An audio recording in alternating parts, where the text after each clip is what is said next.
I've got a trivial question for the audience, and you can, with answers, I want you to come back and answer to Caleb. But when we've got a body of salt water and we introduce at a certain salinity, we introduce fresh water to it. That salinity goes way down. But in Alizan Bay, it's a little bit different.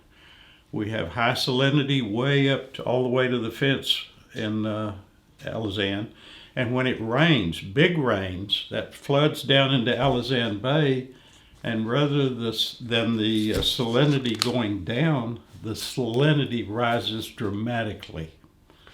So the question is, why is that? I'm 10 minutes late with a hangover, just hearing you say that.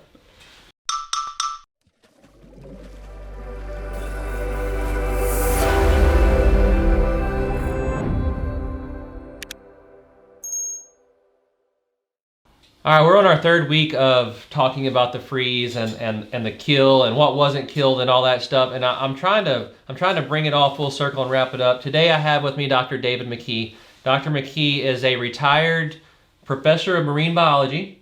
He's been fishing Baffin for over 40 years. Has a house, out on the water, all this stuff. Not only is he a renowned scientist, but he is also an avid fisherman. So I couldn't really think of anybody better to be on the show. Later on in the show, we're going to have Mr. Scott Murray. You guys may recognize this book. It's a world-class Texas Trout Tomorrow. He sent me a copy of this a couple of weeks ago, maybe a month ago, and it's a great read. It's a lot of stories in there about people's best days and just different accounts. It's a really neat book. Topwaterpublishing.com is where you can get that. And then Dr. McKee wrote a book. It's Fishes of the Texas Laguna Madre. And it's pretty neat too. I'm gonna be honest, I haven't got to read it. I just got it from him last week. I was here last week. We recorded some other stuff together last week. But it's got all kinds of different fishes of the Laguna Madre. All the fish of the Laguna Madre and stuff about freezes and brown tides and salinity kills and the worm rocks of Baffin. And I try to tell a story on just about every fish in there that I've encountered or seen or heard about. Did you make all of your students buy that book? No. Opportunity missed, sir. They had enough to spend already on other books. Whenever I posted a picture of you and I together last week, I got some comments out of there that I studied under Dr. McKee, and he has some really cool stories. So one of these days, and Dr. McKee texted me one of his cool stories the other day, and we're gonna have to come back and do an episode of cool stories. That's a series I'm trying to develop actually. So anyhow, we're gonna have Dr. McKee here. We're gonna hit some topics, some stuff that I've gleaned off of reading social media posts and questions that people had. We recorded some stuff last week. I don't think we're going to use it all, but I do want to say something that was really cool that I learned. When Ponce de Leon arrived here, what year was that? I think it was Cabeza de Vaca. 1527. In 1527, you told me that in his notes it said that the bays were frozen over when he got here? Yeah. There was obviously quite a freeze when he touched his toes on the sand here on the Texas coast, and that's the earliest recorded note that we've got on freeze kills or freezes in Texas. And when I've read some books, I follow a lot of Western stuff because I grew up rodeo guy, I grew up on a ranch, and I like to read Western historical Texas books. I guess anything historical in Texas is going to be Western. Cormac McCarthy, James Carlos Blake. Mm-hmm. Cormac. The thing about Cormac is his books always ended a little bit weird for me. Yeah. But no punctuation either. That's it. Hard to read. But the historical stuff I read is in the 1800s, and people were losing entire herds of cattle to snowdrift. So, maybe there is global warming, maybe there isn't, but we have been getting this cold stuff down here for a very long time is the point, right? Yeah. So let's talk about, we've seen a lot of stuff on social media about 83 freeze, 89 freeze, and now we have this one. Is there any way to gauge a comparison? Well, the numbers are yet to be released by Texas Parks and Wildlife, but I've said all along, just because I experienced that 83 freeze up close and personal, I said from the beginning on this one it was going to equal or exceed what we saw in 83 or 89 or maybe both of them. But we've learned a lot since you and I were together last week. Been a lot more videos of bays that we thought maybe there was not much of a kill in, and now they're finding the kills. The water stayed so cold for so long. Decomposition was slow to occur. Took fish longer to gas up and start floating. In fact, there's still fish being discovered in some bays that where they thought maybe the kill was very slight. Yeah. I'm sorry. But it appears that most of the kill, from what we know now, is from probably East Matagorda Bay south down into the Rio Grande Valley, Right. the Yeah. Lower Lagoon. Yeah. It did look like that. Sabine and Galveston, they're faring well. I've seen a lot of dead bait and stuff in Galveston, but we'll get to this topic a little bit later. But it does look like those fared well, and there's ways that we know that. And then East Matagorda Bay, absolute train wreck. I mean, I've been there. I've been there for 3 or 4. I was there Tuesday during the freeze. I was there the Saturday after the freeze, and then I was there this week. And it just, every time I go, whenever I took a left out of the harbor and got even to where the bay was, the smell was, I mean, it was like, it was like you're in the middle of a pigsty. It was absolutely terrible. Yeah. So Something that I have found kind of interesting, very interesting, in fact, is the fact that we always thought we were the trout kings down here, Lower Laguna, Upper Laguna. Mm-hmm. And boy, I tell you what, East Matagorda, how that was coming on as a trout mecca area for big trout. So I've been saying, wow, big trout guys, we try to keep our mouths shut, right?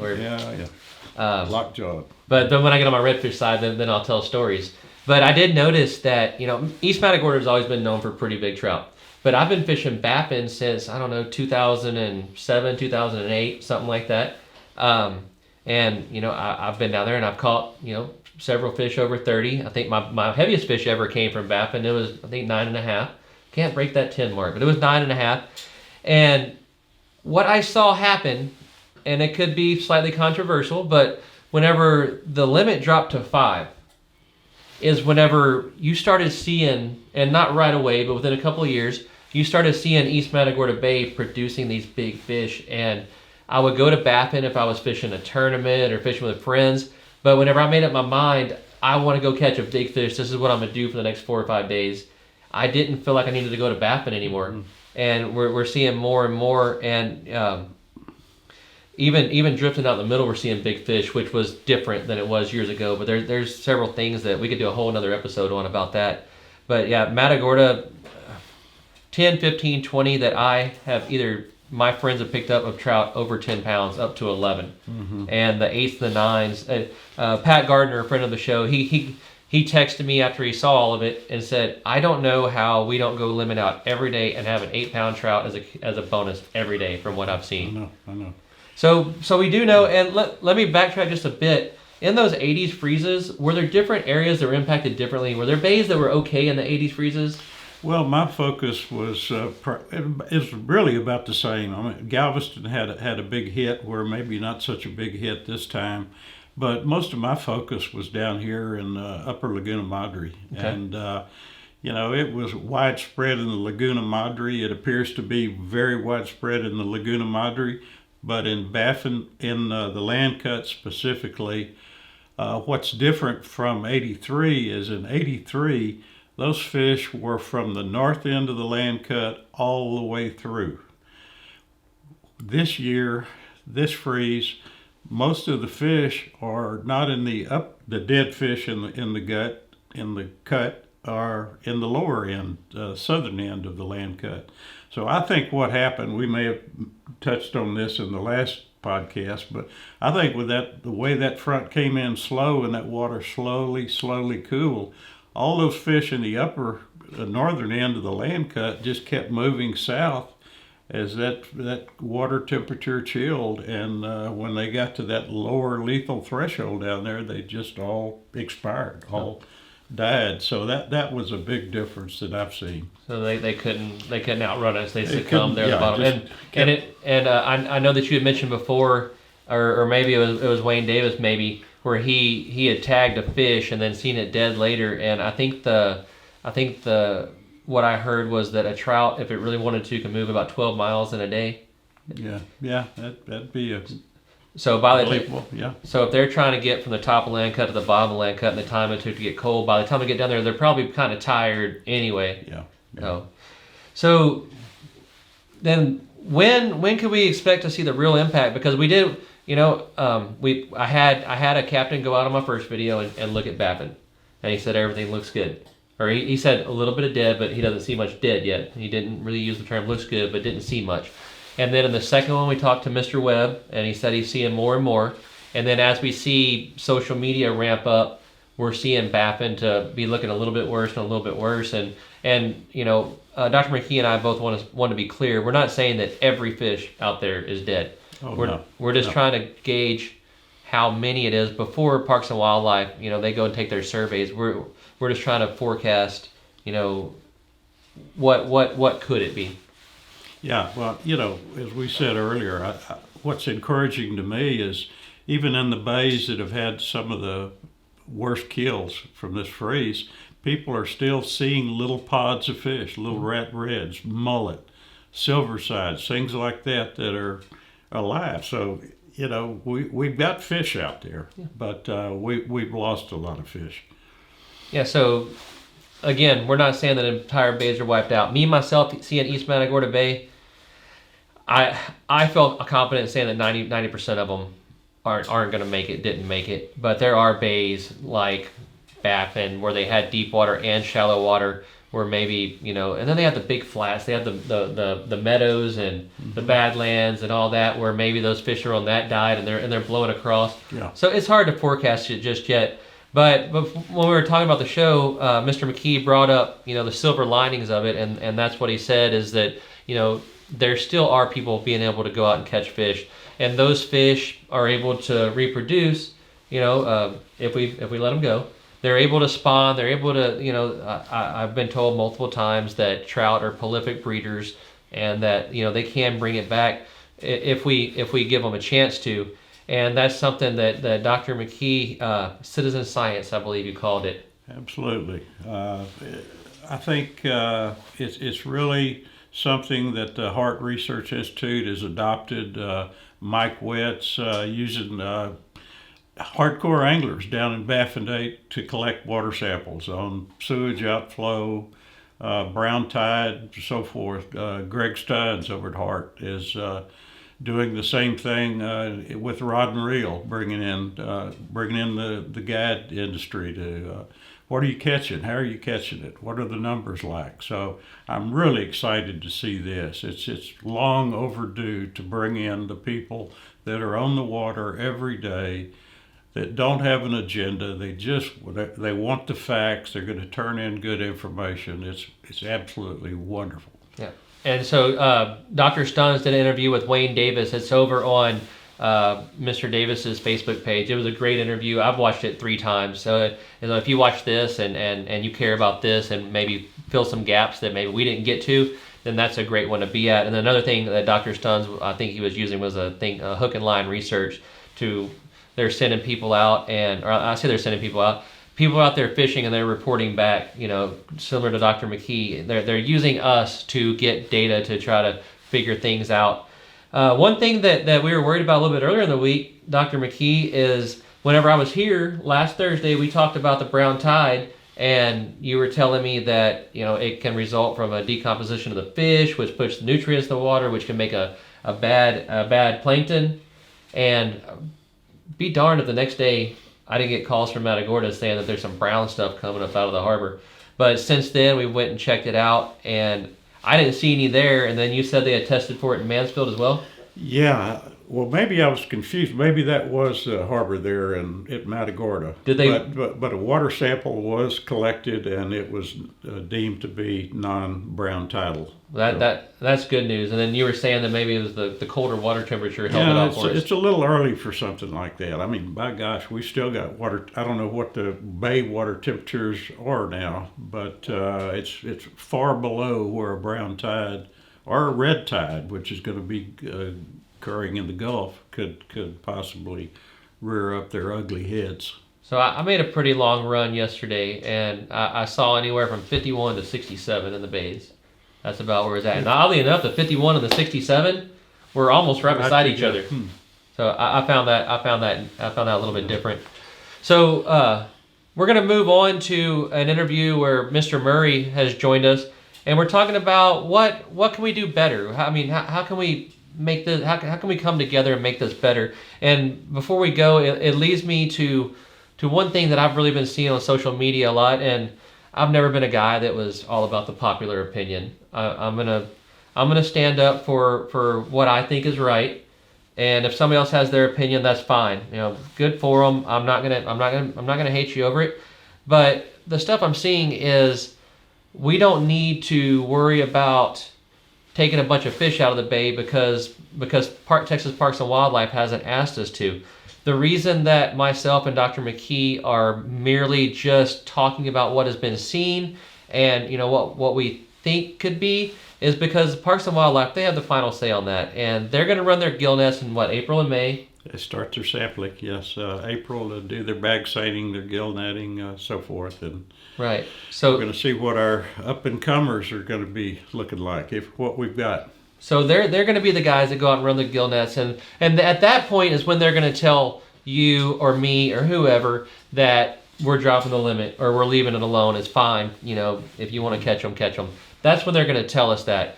But at the same time, if we are in a bad way between now and then, and we as fishermen are contributing to the problem, then that's just that's something for you guys to decide. But that's where I'm coming from. That's my point. Maybe let's wait and see. I've been saying let's wait and see since this freeze happened, as has Dr. McKee, and I've been getting most of my information from Dr. McKee. So I'm kind of cheating here and sounding like I'm a smart guy, but I'm not. This is the guy.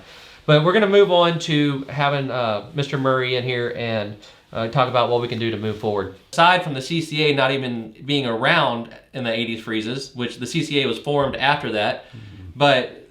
Idiot! Okay, you want to talk about that? No, I got that. I got that. All right, so and often when you sit with experts, you get corrected because, again, I'm not an expert. I was born in 81. I have been corrected in that the GCCA was around, then it became the CCA, but it wasn't until after the 89 freeze that the hatchery program got started to help repopulate our bays, Absolutely. right? Okay, see? And you can read about that history of CCA in my book. There it is. There it is. I got busted. I skipped a page or something. So anyway, I just did more gooder. You did it. I did more gooder. And this is a more funner than I've had in a long time. Well, we talked about earlier about things that we've learned from this freeze and things that we might be able to do down the road. And David and I have talked extensively about this and others. And one of the things we've just got to get our arms around in our area, and it could be in other areas at the coast, but we've got to get our arms around the impact of barge traffic during these critical times. And, it's my understanding that, and we don't have this totally documented, but there was some barge traffic the entire time during the freeze a few days ago, and it resulted in a vertically mixed column of water. The intercoastal is about 12 feet deep. We had measurements that were 39 on the surface and 39 on the bottom, so that thermal refuge on the bottom was lost. And what you get is numb fish. They get rolled up, and then even the sunning fish that are on the sides and the flats, when those barges come through, they push the water out, push the fish up on the beach. They can't move, and they are stranded, and they're dead. Yeah, if you've ever seen a barge come through, because I've had my boat parked on the side of the intercoastal, and as he's coming, that water on that flat all rips off of it. Right. And then when he passes you by, it just blows you back out. And Scott made a good point on, either he was talking to me on the phone or on the podcast, that if you think that barge isn't stirring up the bottom, drive behind one on a clear day, on a green water day, and there's going to be just a big cloud behind him the whole way. Yeah, large boat traffic in general, whether it's barges, tugs, even crew boats that are working out of Mansfield right now, every 45 minutes, I think they're taking folks out on the dredging operation. And all those things really do stir up, let's say, calm water, let's say, 10 to 12 to even 13 feet of water. So we've got to get our arms around that. And if that becomes a regulated or voluntary, it's yet to be seen. But I think we're in agreement. We have to focus on that, because these events occur on the average every 15 years, but that's not saying one couldn't occur in 2 years, 3 years. One of the other things we need to think about with Parks and Wildlife in particular is that when you get these freeze events, fish obviously seek refuge. They're going to go to the deep holes slowly but surely. They'll get there, and they're really vulnerable to fishing activity. And we've got to do better than just closing these for 24 hours, because these fish are numbed up. They're going to stay there. They will bite in many cases, and I have seen personally really heavy-duty slaughter, not in this freeze, but a couple of others. And, so we've got to think about that. Maybe a longer closure for these thermal refuges, these deep water areas. Yeah, just because the sun comes out for a day or two, that water was cold, and 48 hours of sun isn't warming it up much.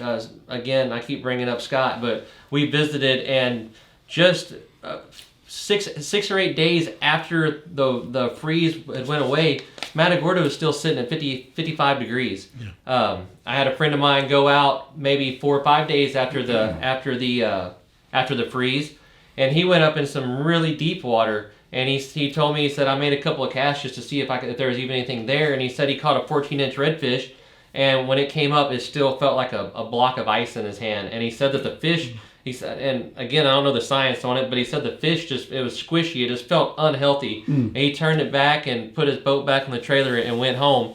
But, I agree completely that just 24 hours of not doing this, it just doesn't make... It makes sense if you're going to catch a bunch of fish, but it doesn't make sense if you're really in it for the population and even if it'd been 72 hours, it wouldn't have been enough. So right. we've got to move from voluntary, which I think is pretty evident was not many honored that. Absolutely. And we've got to think about this. Regardless, whatever damage we find out there, some areas are going to be probably extensive, some not. But regardless of that, and whatever spawning potential is left out there in our sport fish, we've got to really highlight catch and release. And for me and for a lot of my friends and fishing guides that I know, that's going to be the rule rather than the exception. And if everybody practices that, we will have that spawning stock available. But right now, it's a critical time. One thing that I took away from some conversations I've had is there a lot of the people that I see on social media that are really against the CPR crowd. The other thing I see them saying a lot is we don't need any more rules and regulations or laws. It's a slippery slope, all this kind of stuff. Right. They're also the same ones saying we'll go catch 5. It's legal, which it is. It's legal to go do it, right? But maybe think past that to the idea that if our population is hurt and we catch as many as we can, and then the gill net survey comes along and we've lost fish to the freeze and we've taken a bunch off of it, and that gill net survey looks bad, well, then you're going to get those laws and regulations. Right. Yeah. But maybe if we do our part and voluntarily try to keep it the best we can, maybe that gill net survey comes back differently and you don't get those laws put on you. Absolutely. That's a really good point. And keep in mind that the gill net surveys won't start till April. Right. And they won't end until June. Mm-hmm. Right. So that's a long time in there. And we really need to be good stewards and prudent with what we've got left. It says somewhere in the Bible, and I grew up in a very religious family, and I got to say I don't have scripture memorized, but somewhere in there it says that it is man's duty to take care of the animals on earth. Absolutely, good stewardship. It says that. Yeah. So. All right, and just one other, a couple other side notes real quick, but one of the things that might be very helpful, I know you guys have seen all kind of anecdotal evidence coming in and phone calls and little video clips, but what would really be good if Parks and Wildlife would put together a network of, let's just say, citizen scientists, and those were guys like y'all fish, we fish, who can get out there and during these events or whatever event it is, whether it's red tide or brown tide or a freeze, and have some sort of a network of people that are trained in assessing these things. Because Parks and Wildlife, bless their hearts, they do a great job, but they don't have a lot of people. Coastal fisheries is, in my opinion, probably a bit understaffed. I don't know if David would agree with that, but they cannot possibly cover the bay systems on this coast. So if we had a network of folks like Caleb and Scott and others to do this and be trained to do it, that would just be huge. And we could also get the results quicker and make decisions quicker. Yes. All right, so I think if we're all educated in the proper way to help Parks and Wildlife, that would be, that's a great idea. Now, we were talking earlier before the show started about, different groups and organizations that are out there and helping to, further this along. And you have some notes there for it. So. Yeah, and I think we all would agree that these days we're seeing more people that I guess are more sensitive and focused on the resource out there, and we're seeing more and more catch and release, which is really awesome. That fish can get caught more than once. It also gets to spawn more than once because most trout don't make it till the second year, and they're caught. So catch and release is going to be a huge benefit after this terrible freeze we've had. And when you think about the organizations we've got out there, you've got Higher Calling, you've got Flatsworthy, which is a great organization, and David's involved with that. Obviously CCA and SCA. These are all organizations that could channel those efforts to protect the resource, to catch and release, to put them back. And I do believe that CCA is amending their program this year to take less trout out of the water for the Star Tournament. Amen. So that's good. I see that you have Speckle of Truth on here. Yeah. Chris Bush, he started Speckle Sure of Truth. do. Sorry, Chris. So Chris started Speckle of Truth. Back in the day, I was fortunate enough to be a part of it. Whenever he got it started, it was just a Facebook page that he called me with this dreamed up idea and said, this is what I want to do. And so started the Facebook page, and it got bigger and bigger and bigger. And while I'm no longer part of the cast and crew, I still work with those guys. Chris and I talk a couple days a week. So, that's a great program to, be out there and be a part of. If you had anything that you wanted to contribute to any of the programs that we mentioned, I'm sure they would love to talk to you. And Mr. McKee? I'd like to give a shout out to Flatsworthy. I think to preface that, about 20 years ago, one of the major boat dealers down here in Corpus area said that he was now selling 20 boats a month in January. And that was almost unheard of because historically, once dove season opened down here, there were no more boats on the water until duck season was over. Right. So we've got a lot of people on the water, and Flatsworthy has come about, a brainchild of Chuck Nizer. I'm a part of that, and aside from CCA, that's really the only group that I've really signed in with, because I think if we've got a resource to save, and this is beyond the freezes and the red tides and salinity and all that stuff. This is something we're going to live with as more people on the water. And I guess kind of the mission of what Chuck's put together over there is a group, a very diverse group of anglers having mutual respect for one another. And some people call it a group, but it's really a movement. Fishing should be relaxing rather than a contentious battle among angler factions out there competing with each other. It's all science driven. There's a lot of damage being created to habitats because of bad behavior. And this program is really, really growing. We've got chapters opening up and down the coast. We're doing work with Texas Parks and Wildlife, with CCA, with A&M Corpus, with UTMSI, with the Hart Research Center, and others. And there's a lot of traction under the tires of Flatsworthy right now. So I'd say go ahead and visit that website, and by gosh, join it. And what is the website? Just flatsworthy.com. Flatsworthy.com. It's going to be linked in the description down below. And become part of the solution rather than a part of the problem. Okay. Get involved. That's exactly it. Good. So you've recorded an episode with me. Can you catch us on the next one? Yeah. Let's Do what? I want you to give him a catch you on the next one. Okay. Catch you on the next one. That's what I'm talking about. Okay.